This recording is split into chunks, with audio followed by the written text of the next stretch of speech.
Ryan Reynolds here from Mint Mobile. With the price of just about everything going up during inflation, we thought we'd bring our prices down. So to help us, we brought in a reverse auctioneer, which is apparently a thing. Mint Mobile Unlimited Premium Wireless. How to get 30, 30, bit to get 30, bit to get 20, 20, 20, bit to get 20, 20, bit to get 15, 15, 15, 15, just $15 a month? Sold! Give it a try at mintmobile.com/switch. $45 up front for 3 months plus taxes and fees. Promo rate for new customers for limited time. Unlimited more than 40 gigabytes per month. Slows full terms at mintmobile.com. Another day is here, and you're ready for it. What to wear? Check. Breakfast, lunch, and dinner? Check. Planning for what's next and how to save for it? That's where Bank of America can help. For your financial to-dos, Bank of America has experts ready to help get you closer to your goals. Get started at one of our local financial centers or 24/7 in our mobile banking app. Find a location near you at bankofamerica.com/talktous. What would you like the power to do? Mobile banking requires downloading the app and is only available for select devices. Message and data rates may apply. Bank of America NA, member FDIC. This episode is brought to you by Experian.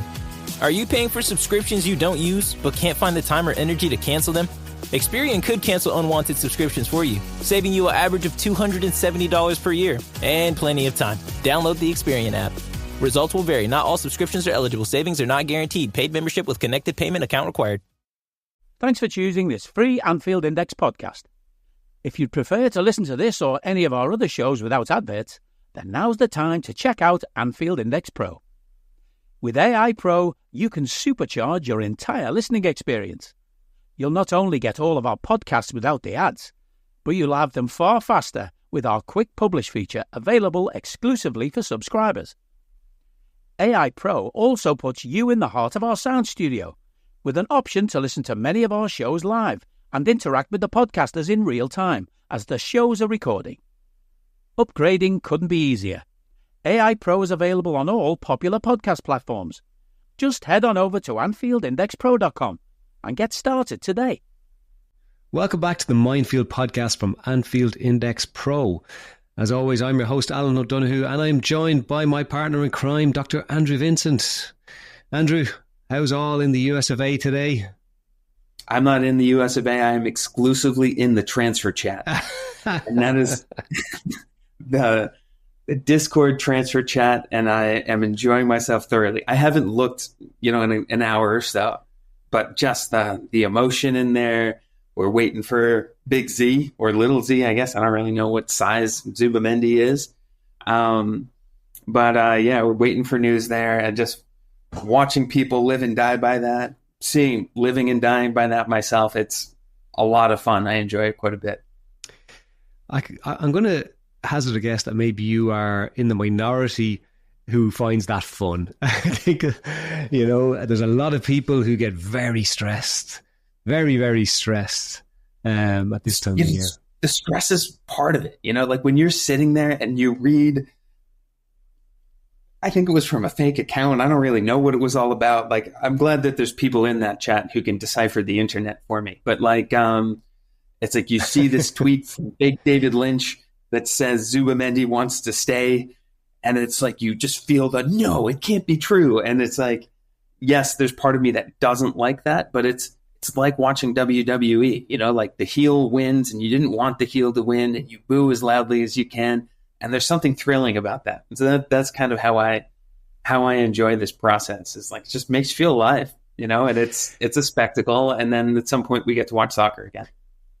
Yeah. And let's talk about that today, because what I find fascinating is about, I suppose, competitive sport in general, is that it's one of the few places that we as adults have a societal allowance or permission to have fume, to have raw emotion, to have that scream, to have that, I hate that this is happening. And it's okay. It's okay. The people around us will go, oh, here he goes again. But no one's going, what the hell is wrong with you? You're going crazy about something you've no control over. And you got to feed the kids. Like, get your shit together. But it's, sport allows us that. And if we look at it, it goes back generations to, the original Olympians and in the Colosseum where like everyone is like, kill him. Now, some people still do that, That's like, true, right? But everyone is safer, I think, at the soccer match than in the Coliseum. Like, there's no lions kicking around, so that's probably good. Which is good. Yeah. But yeah, no, there's definitely that intensity. So what is it about that? What is it, do you think, that sport gives us that maybe we aren't allowed, to access in wider society? And why is it important from a developmental level? Because, what I'm going to say here is, it's going to sound really probably dickheady, but it's not, right? I'm reading Gabor Mate's most recent book. So people who don't know Gabor Mate, he's a trauma expert who was born during the Holocaust in Hungary, I think, and they got to Canada, but he's one of the foremost experts on trauma in the world.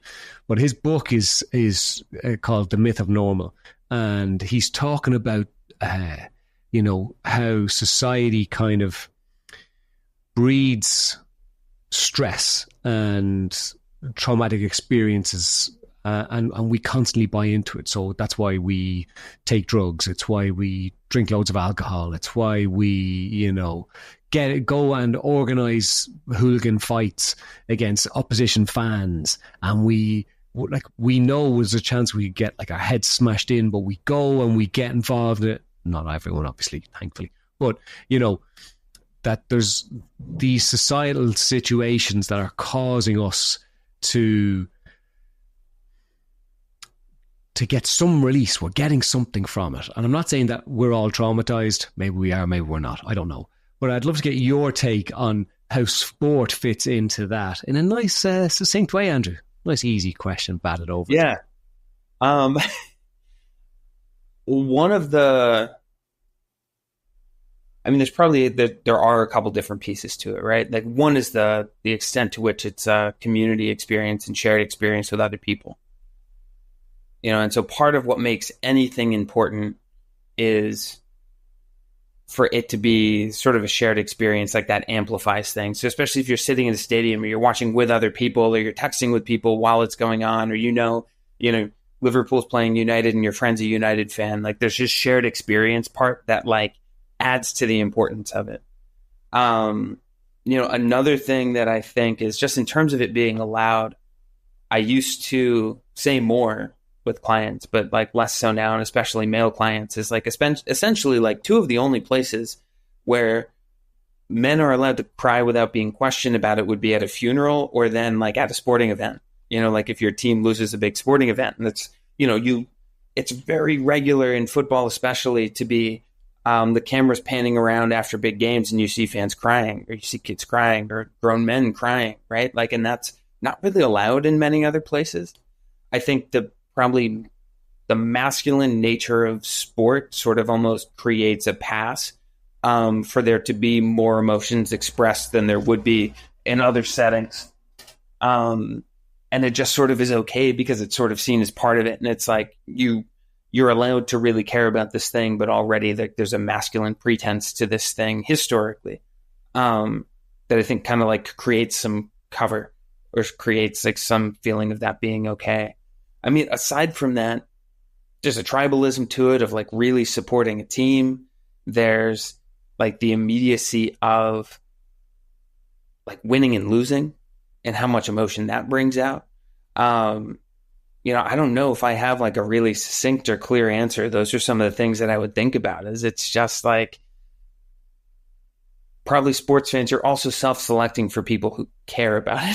So like there's plenty of people who don't have this natural reaction to sport or a sporting event, but they don't watch, so it's like you already do have this group of people who are sort of compelled by this thing to begin with. Yeah. And certainly actually even within the book, he talks about that, loss of community as well, and how that is impacting on our ability to manage our stresses and the anxiety that is increasing in this world and the depression that's increasing in the world and stuff like that. And I think that is one of the spaces where, again, like my local team, Drogheda United, I'm a season ticket holder. I fucking love going to it. I love going to it. And how I started going, right, was myself. It was during COVID. My dad was really sick, and we thought he was going to die. He was in a coma, and we couldn't go visit him in the hospital because of COVID. We couldn't go visit my mum because of COVID, and it was the bizarrest time, right? Anyway, long story short, he recovers, and he's well today. Thankfully, touch all the wood in the world. All right, but I was going, right. Me, him, my brother, my brother's kids. We got to find something to give us a reason to meet up.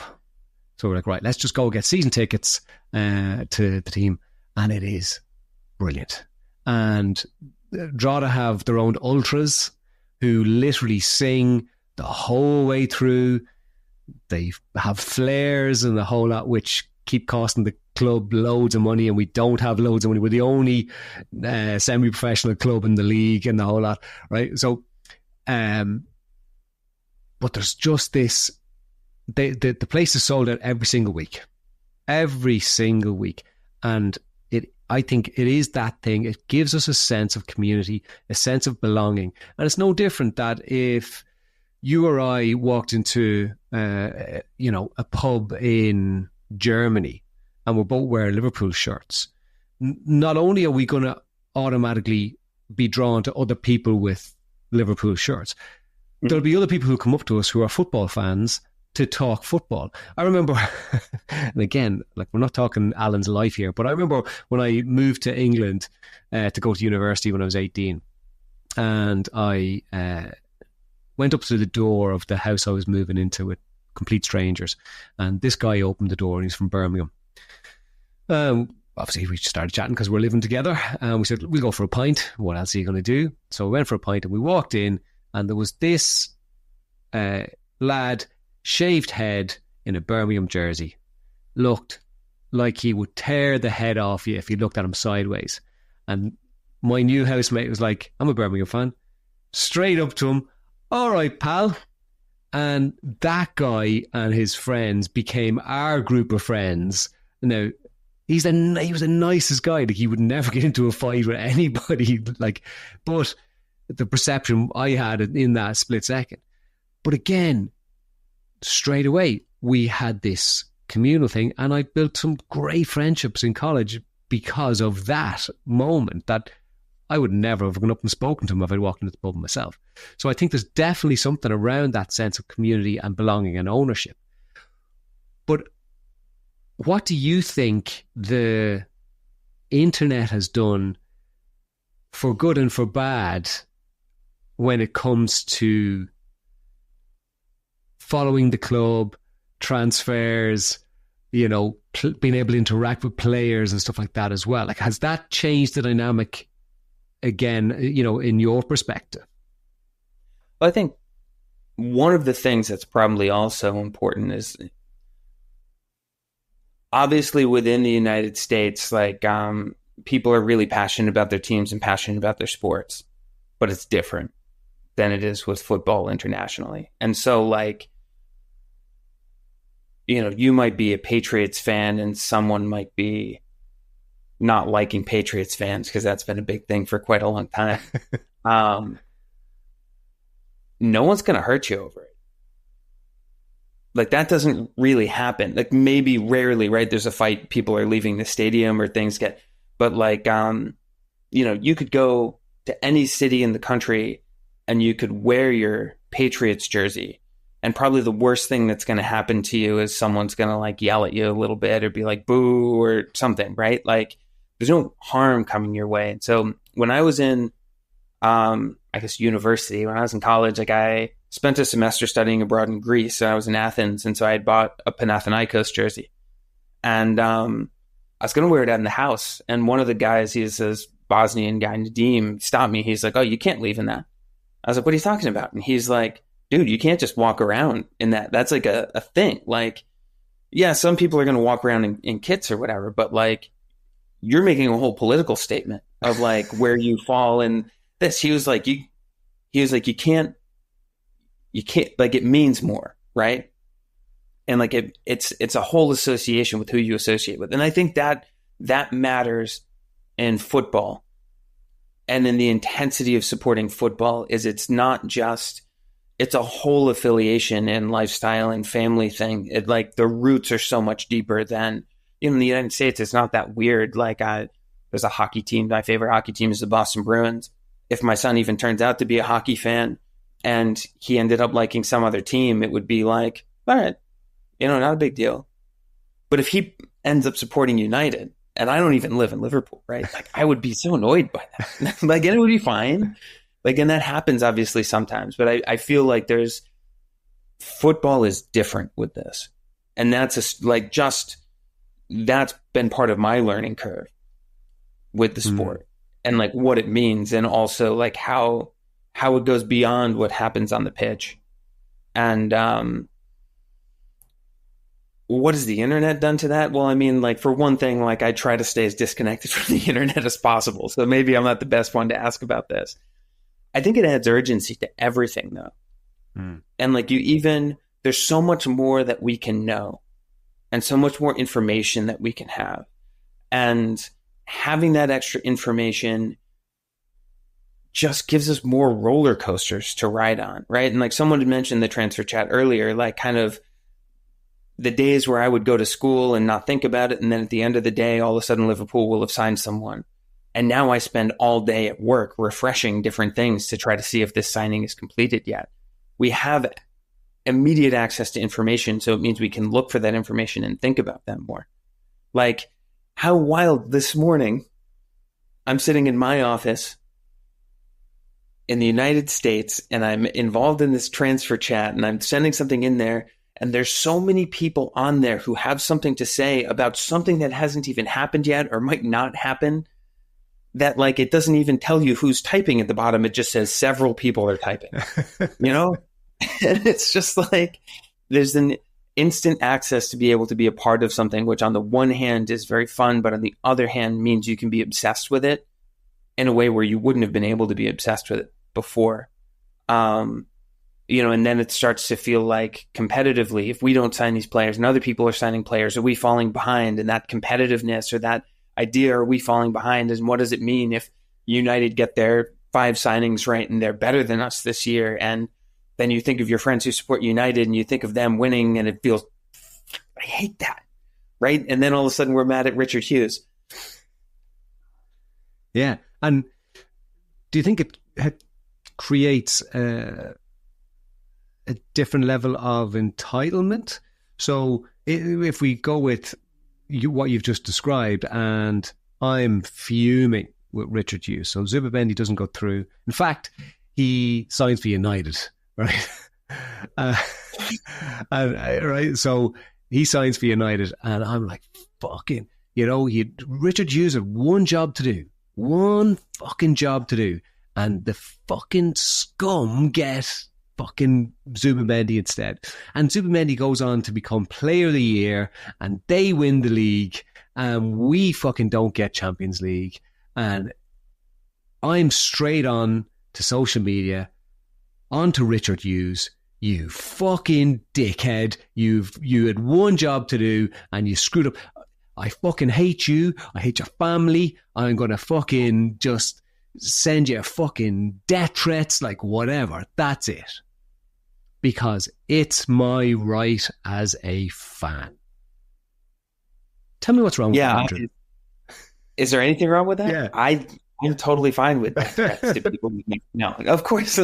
No, I think at some point things get to a level of intensity that are out of control and like totally out of hand. And I think by and large, most people can recognize when they've gotten to that point or when things are getting to that point. And like, obviously there's some people who can't, but fortunately, like, although death threats certainly happen and they happen it's terrible and it's not okay. Like, it's the minority of fans who are sending those, thankfully, right? So like if a player was messing up on the pitch and then they were getting like literally like millions of death threats from around the world, that would be incredibly troubling.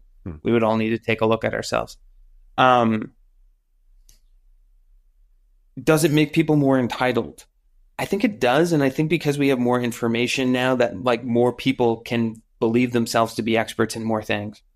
So I imagine that if you were a fan and you went to the matches, but like there wasn't really a lot of information about behind the scenes or like the, you know, just look at the podcasts we have on Anfield Index, including this one, right? But like, we know more than we would have about the process of journalism or the process of being an ITK and where are they getting their information and what's the process there. We know about the backroom and medical staff and what are they supposed to be doing, and you know, periodization training and injury prevention and red zones. And you know about the psychology and the culture, and you can learn about, you know, like the Money Talks podcast and the financial aspects of clubs and like the legal aspects of clubs and what's possible. And so it's like, not only, it used to be maybe you just looked at the field and you said, oh, that person stinks. And you thought like, I could do that better than him, right? I know where that person's supposed to be positioned. Maybe you would look at the lineup and you'd say, I know better than the manager, right? But like, has there ever been a time in history where there was a place where we could get upset about how a deal was structured and a payment was structured and how that would amortize over, you know what I mean? And that's something we can get mad at. And you see it. It's like, oh, these fuckers, they're just, you know, what an idiot. They're triggering the release clause. I could trigger a release clause, you know, like structure that over 3 years. Let's amortize it over 10. And it's like, we can fume about that now. And that's incredible to me. You know, like we get all these injuries and we have a fan base that can say, these are soft tissue injuries. That's ridiculous. These are preventable. We should get mad at the medical staff because it's this and this. And like, if you were doing this kind of training or, you know, this is so outdated. And it's cool that we have this much information, but the intensity of our fanhood that maybe at one point was just coming out in this once a week watching or once a week being present, or these conversations in between where we had this limited amount of information, you know, now it's, you can be that pissed off about all of it or that excited about all of it. And like, it's very weird. This episode is brought to you by our good friends at NFL Sunday Ticket on YouTube TV. I'm sure by now you've all gotten back into your Sunday routines, but they could be even better. With NFL Sunday Ticket and YouTube TV, you get the most live NFL games all in one place, every game, every Sunday. And you can even watch up to 4 different games at once with multi-view, one of my favorite inventions of this decade. It's exactly what you need to catch all the action. Make your Sundays more magical. And also, YouTube TV is great. I got it this year. It's awesome. Sign up now at youtube.com/BS. Device and content restrictions apply. Local and national games on YouTube TV. NFL Sunday Ticket for out-of-market games excludes digital-only games. I don't need a VPN. I've got nothing to hide. Ha. This is what I used to tell myself before I hooked up with LibertyShield.com. Not only is my home internet now fully encrypted, but I can now access all the websites I want, whenever I want, and do so from absolutely anywhere. As a Liverpool fan, I love to know I can now watch every match, regardless of whether it's on UK TV or not. My Liberty Shield VPN makes sure nothing is blocked and guarantees me super fast streaming speed throughout that match. You can get connected right now with their software package, which includes a 48-hour no-obligation free trial and instant access to their apps for Apple, Android, Fire TV, PC, Mac and Android TV. Or go a step further like I have and get one of their pre-configured VPN routers. These small but powerful devices allow you to easily connect every device in your home to VPN, making it the perfect solution for smart TVs, Mac boxes, and games consoles. Visit LibertyShield.com today and use coupon code AIVPN25 to get 25% off at checkout. Yeah. And like, we're sitting here talking about it, and we're trying to talk about it from a psychological viewpoint. We're in it. We do it. Mm. Yes.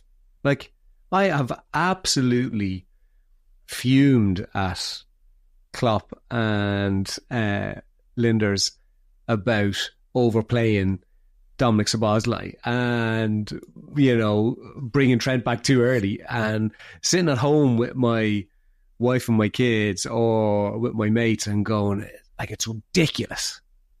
I have no more an idea of the physiology and the anatomy, bar from what I've heard talked about, than the man on the moon. And yet, here we are discussing this, trying to bring a different element in the conversation. But we're in it. We're doing it. We're just as complicit. And is it because it's tapping into that primal space within us? Yes. But I don't really know how. It's just not something I've ever really thought a lot about, is like that mechanism. But like, yeah, like that's...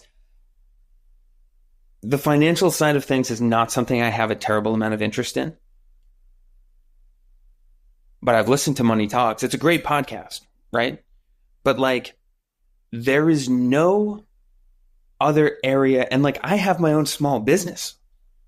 You could not get me to listen to something for an hour about amortization, right? Like, you couldn't get me to. Like, I'll run my business without it. And someone out there is like, you idiot. But like, I don't fucking care. Like, this is fine. But like, I've listened to Mo Chadra talk about amortization with like 4 different people in 5 different pods. Why?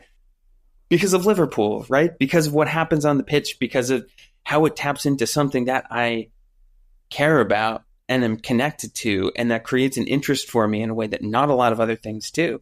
I'm sure there's people who listen to our podcast who would not touch a class in psychology, right? Like, you couldn't get them to listen through a lecture on psychology. They don't want to. They're not interested in. That's nothing against them, right? Mm-hmm. But they listen to us. Maybe someone, I imagine, who's listening connects to this. We think people listen to us. Dave Hendrick listens to us. That's all we need. Dave Hendrick stuff. And I don't know, this Dave, would you take a course in psychology? Is that something that would be interesting to you, or is this the only place where you'd listen to it? Like, and I there's definitely things like that for me. And yeah, I just think it taps into something that matters a lot to it, that we want to understand, that we want to feel like a part of. And so we just consume the information, all the information we can. Whatever seems like it's going to matter to Liverpool matters to us in a way where it wouldn't otherwise. Yeah. And like, for me, given my background, I always try to look at, well, where did this come from? Where did this start? Because for a lot of people, the love of sport probably starts at a very young age. There's probably not a relatively huge amount of people who get into adulthood and go, oh, what's this football thing? Or what's this basketball thing? Now, that's not to say that they won't do that, but they would probably have had some level of engagement in sport, in another sport at a younger age, right? And I wonder, does it tap into that sense of belonging and want to be part of a tribe to connect with your family? So if your family are into it, or with your friends, if your friends were, because, like, you know, that old adage of, you know, if Jimmy jumped into the fire, would you follow him in? Most kids probably would, because having that sense of connection is more important than my own safety, right? So I've loved Liverpool since as long as I can remember, you know, and I had friends who were into Liverpool. I owe my dad a debt of gratitude for not making me a United fan, and accepting me as a Liverpool fan, even though he was a United fan. I would not have been the same. Both my kids are Liverpool fans. But like, it gives us that sense of belonging even from a very young age. So we choose to get a sense of belonging. There's something that attracts us to it. And I think it is, if I'm part of the group, I am safe. It goes back thousands of years, millennia. Like, because when we were living in huts or when we were living in forests, if we weren't part of a community, if we weren't part of a tribe, we were more susceptible to death. Right? Stay with me here, Andrew. I'm with you. Right? Now, as human beings, we know that we could probably survive on our own. Yes, we need to have people around us, but for the most part, we could, there's not things stalking us every day that are trying to kill us, but it's that where that fight, flight or freeze response kicks in from, that, just response of trying to keep alive. And I think some of it relates to that, because when we're under stress, and the thing that gives us that sense of security is our love of our connection with Liverpool fans. But when we widen that out, it becomes success. So we get anxious that we won't get success. And that taps right into that, oh my God, I am susceptible to death. Am I talking at me arse here, Andrew, or am I making some semblance of sense? Go on, you can say You're it. definitely making some semblance of sense. I had never considered that I might be more susceptible to death if we don't sign Zubamendi. So I'm getting back in the transfer chat, and we got to get this across the line. Like, I'm not ready to face my own existence. No, I think you're very much right in that, like, how we get into it. And like, my son doesn't sit and watch soccer with me. He's 4, but like, he is aware that I sit and watch it and enjoy it. And I think, like, as he's gotten older, he takes more of like kind of a passing interest in it, or kind of like he'll sit and watch. And I think, if I sit and watch with my dad, or then my brother comes, I sit and watch with my brother, and like my son sees that, I think that becomes something he wants to be involved in. That becomes something that, like, there's a group there, and being part of that group matters. And like, seeing that as meaningful gives him reason to see that as meaningful, and then being part of it. I also do think, like, in addition to that, like, once you're into it, if there's something about the spectacle of sport and competition that really motivates you, that you really connect with, that there's an additional layer there that keeps you hooked. Because if you can watch a game, and like my wife is like this, like, she doesn't dislike watching sport, but it also doesn't, you're never going to see her get mad at a TV watching soccer or watching some kind of sport.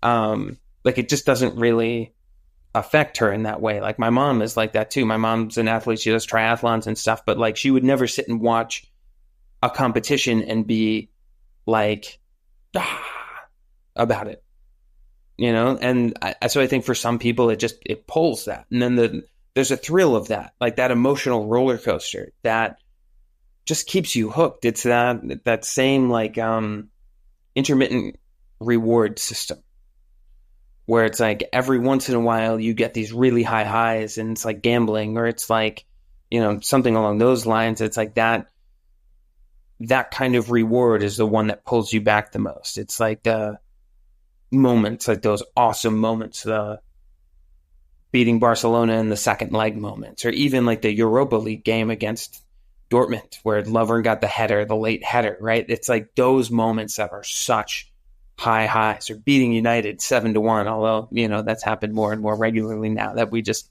clock United. Like, those moments also just like keep you coming back. And I don't know why, for some people that seems to just happen more maybe than it does for others, or like that. But I think if you're one of those people,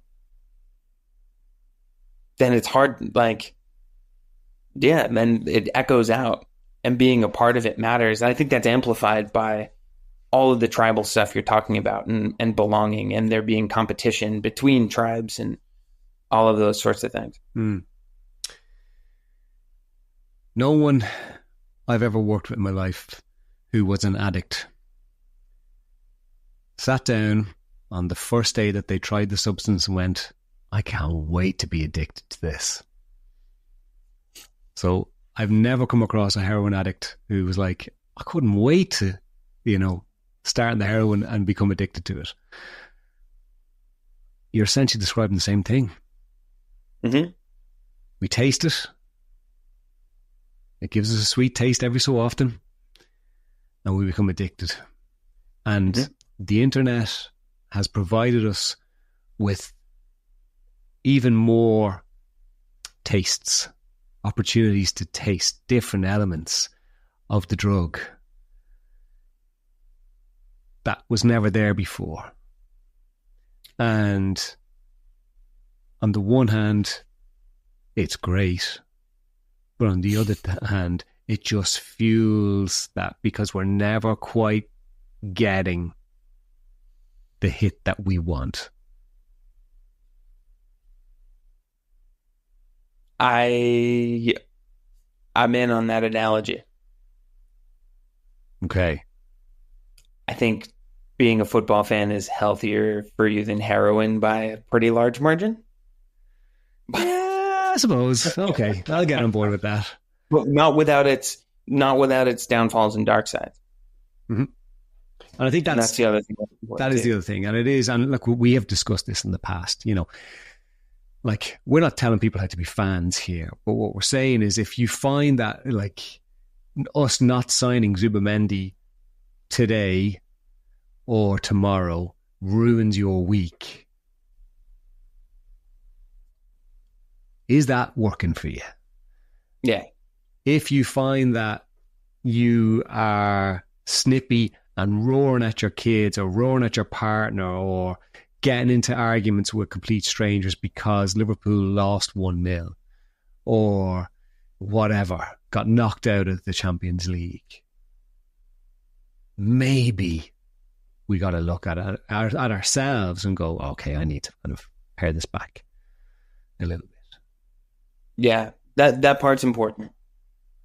And we've definitely talked about that before. It's just, you got to be aware of how these things affect you and honest with yourself about, is this good for my life and good for the people around me? And if it's not, how do I adjust so that it's okay, and so that it does fit well into my life and what I want my life to look like? And if I can't, then is this the good thing for me to be involved in at all? And, like, I think as long as you're being honest with yourself there, that's the important piece.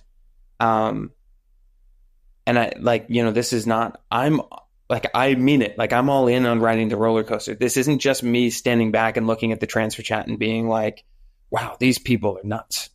Yeah. Right? Like, I am one of you, So, like, yeah, there's extremes. I've never tracked a plane, but I'm glad other people do. And like, if Zubamendi doesn't get across the line, I'm going to be frustrated by that, or disappointed by that. Disappointed, I think, is mostly how I'll feel, because now I'm excited about what I'm hearing about this person, right? And it won't ruin my evening, but it won't make me feel better. But I also, that's part of what makes it fun.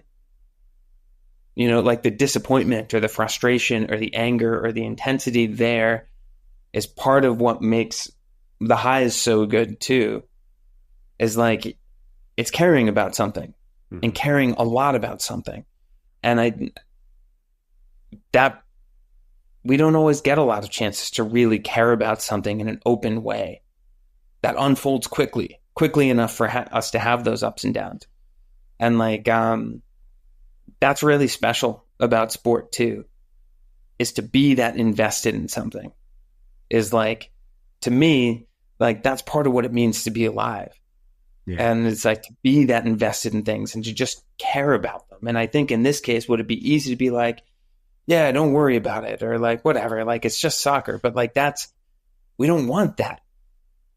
You know, like, we want it to matter this much. It, like, that's what makes it fun. And so you got to be mindful of how it affects you, but also, you know, how much do you really want to protect yourself from this thing? Yeah. And like, you've hit the nail on the head. And the beauty of sport is, and especially with football, it comes around so fast that there's always a new opportunity for the high. Mm-hmm. Next week, the middle of next week, 3 days' time, there's an opportunity. And that's what keeps us going. That's right. Amortize that deal. And that's the high I'm looking for. 5-year amortization. Profit and sustainability rules. This has been a fun chat. I've enjoyed this one.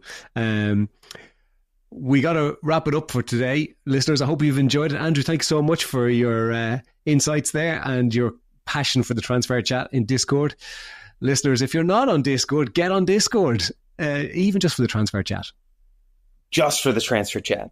Oh my God. Like, you all are the best. If you're involved in the transfer chat heavily, I just kind of creep around in there. But like, those of you who make that place live, thank you. I love it. All right, listeners, until next time, look after yourselves. Take care. We hope you enjoyed listening to this Anfield Index show. Please be sure to subscribe to our channel so future podcasts find their way to your device automatically. There's nothing quite like fan engagement, and we'd love to know what you think of anything discussed on this show.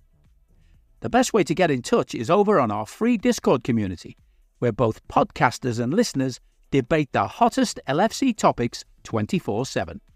Sign up free now at anfieldindex.com/Discord. You won't regret it.